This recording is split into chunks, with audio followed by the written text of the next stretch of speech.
Chocolate isn't just for desserts. It's also great with savory ingredients, like in this sandwich.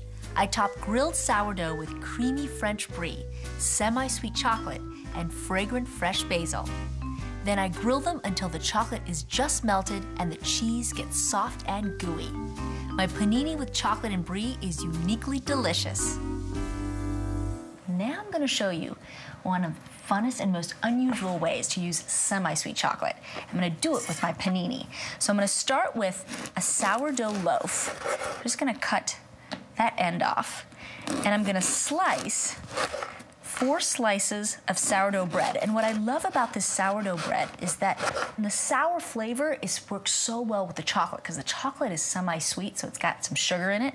And the combination I just love. So I'm gonna cut the slices about 1/4 to 1/2 inch thick. You don't want them too thick or you can't bite into them. And I'm just gonna drizzle some olive oil on both sides. And the olive oil, it just helps it brown, get that nice golden color, and it flavors the bread just kind of like a slightly fruity flavor. So you just want a little olive oil in. And then I'm also gonna add a little olive oil to the other side. There we go. And I'm gonna put these in my panini maker. I'm just gonna give them a slight pre-toast. I really like doing this because it gives them that perfect amount of crunch when you bite into it. Okay, while those grill, I'm gonna get started on my cheese. Now, I'm using a French cheese. It's actually brie, and brie is a French cow's milk cheese. There we go. What I love about brie, it's its buttery interior. It's so soft and so buttery, and then when you heat it up, it kind of oozes out. I'm telling you, with the chocolate, it is out of this world. It's nice and cold, which makes it really easy to cut.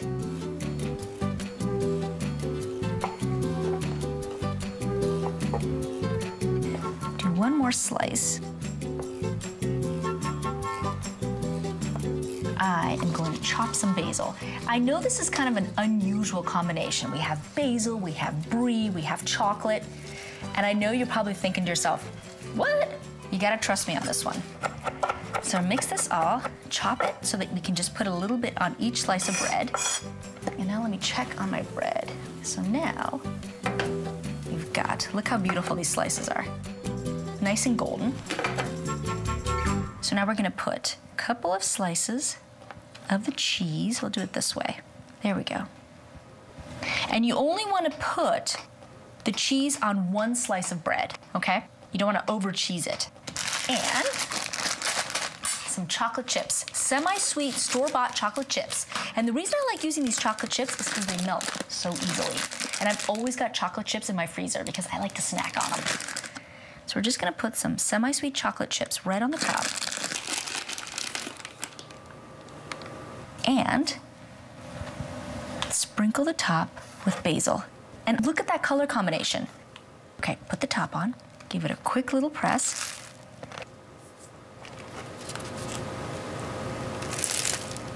And pop it back into the panini maker.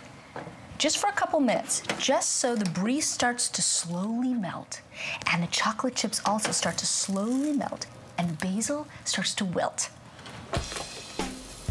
Just for a minute or 2. Ooh, I can see the chocolate and brie are starting to melt. Perfect. Oh my goodness. Look at the cheese and the chocolate. My paninis are ready. Pull those out. There we go. So now, with my serrated knife, just because it makes it easier, I'm gonna cut these into thirds. There we go, 1. So I've got 3 pieces. Oh, look at that.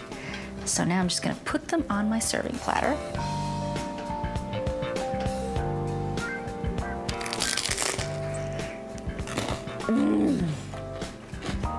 That buttery brie cheese, so soft, mixed in with the melted chocolate and a little bit of freshness from the basil.